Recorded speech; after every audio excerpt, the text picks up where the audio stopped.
Hello, everyone. Welcome to the Advanced. You may wonder, what does advanced mean? Before we go to that, let me greet you once again and congratulate you for being unreasonable today. Why? Why unreasonable? Because you had many places that you could have been. This time, traveling from wherever you came from. Who came from the farthest place? From here in Green Hills? Can I see a show of hands? San Jose del Monte. How far is that in terms of hours travel?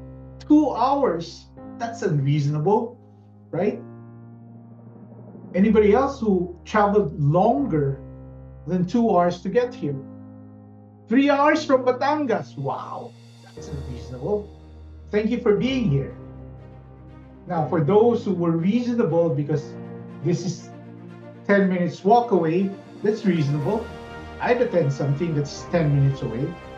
But recognize that some of us, some of you, made that unreasonable decision to be here. And this is our gift to you, to help you understand, what does advanced mean? What does it represent? We can compare it to a lot of things.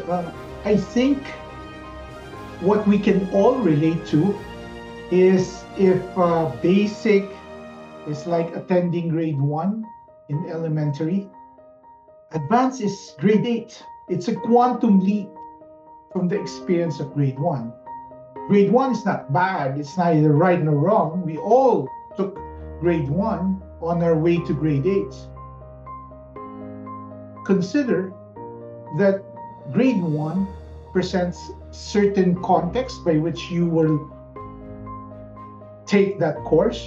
A lot of play, a lot of arithmetic and alphabet, a lot of basic reading, and that's grade 1. And again, nothing wrong or right about being basic in grade 1, but consider that in the real world, out there in our life, staying in grade 1 is good, but creating, and if we're in grade 8, there's a lot of other possibilities that are created from that quantum leap from grade 1 to grade 8.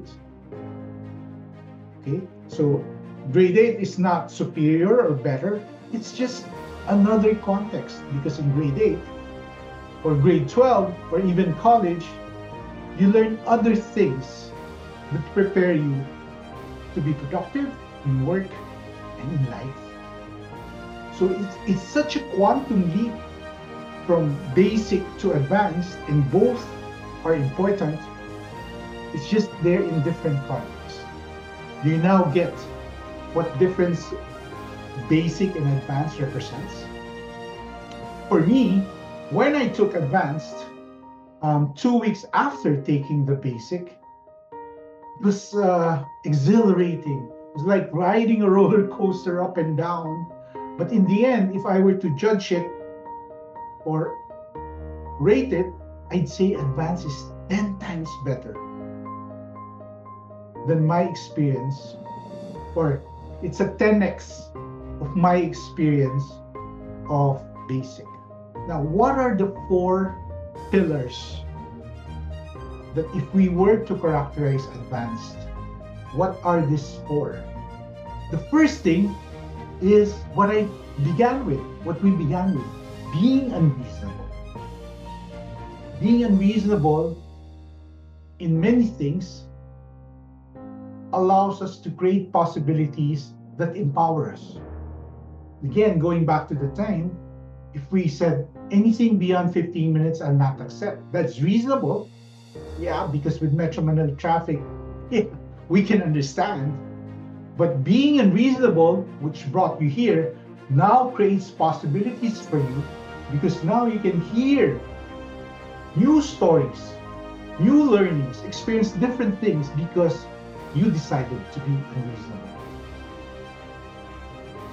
So that's the first pillar of advanced, is unreasonable.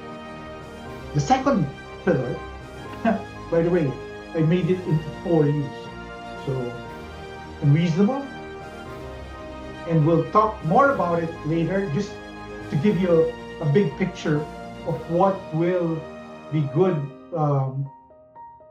mental notes about what advanced is that aside from being unreasonable, advanced is also urgency.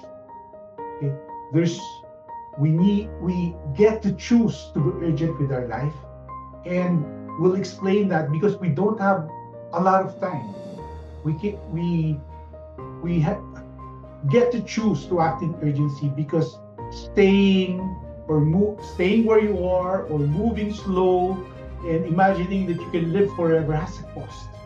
Following the herd who are not going anywhere has a cost. So the second pillar is act in urgency. Life is now. Okay? And again, the analogy between a child in grade one, the way they fill their assignments or do their tasks, if you compare them to the tasks being done in grade 8 or grade 12 or college, you can see the difference in urgency.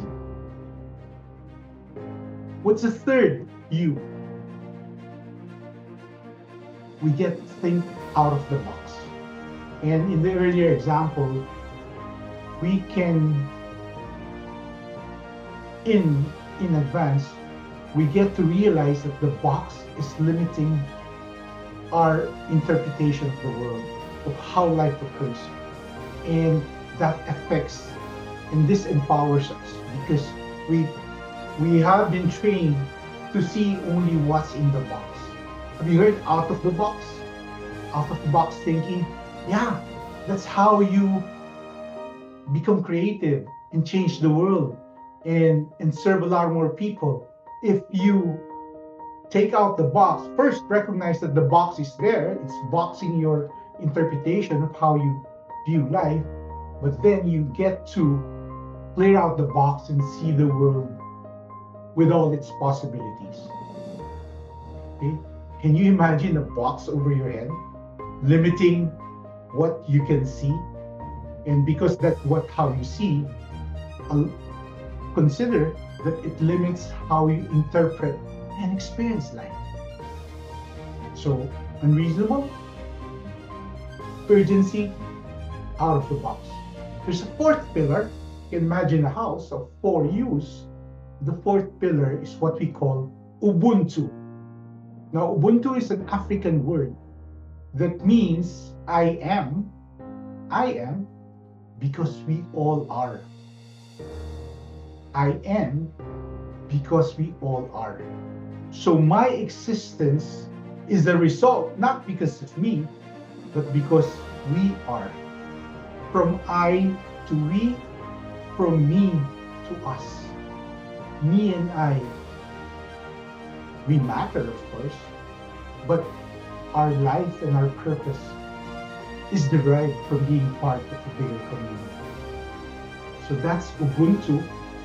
And allow me to share how Ubuntu is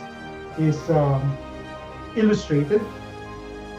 There's this European guy who went to Africa, and he's observing and learning how Africans think and behave.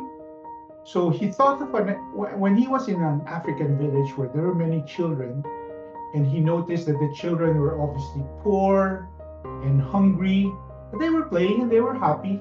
And he said, what would happen to these happy but hungry children if I place a big basket of fruit and tell them this: hey kids, I'll place this basket of fruit out there, and the first of you who gets to it gets to take the whole basket for himself or herself. So that was the view of that European who wanted to understand African culture.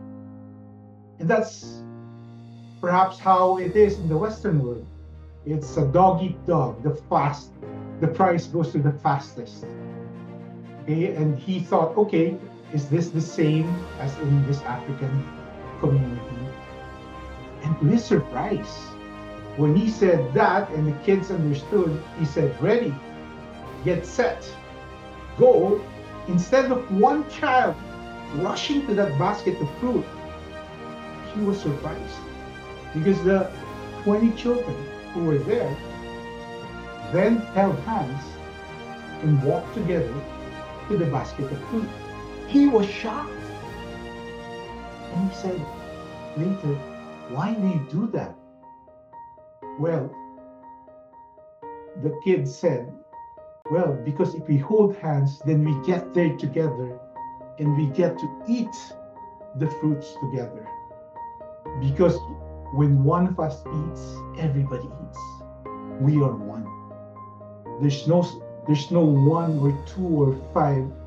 We are because I am, because we are.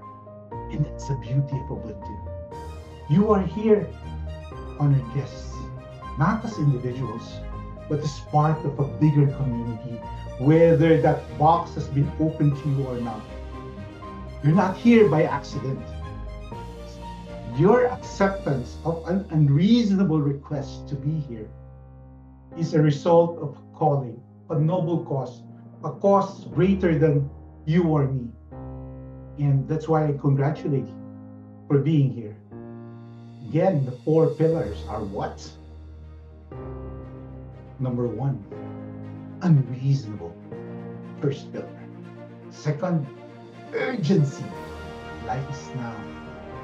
The third one is out of our boxes that bind us to a certain interpretation or fixed interpretation of the word.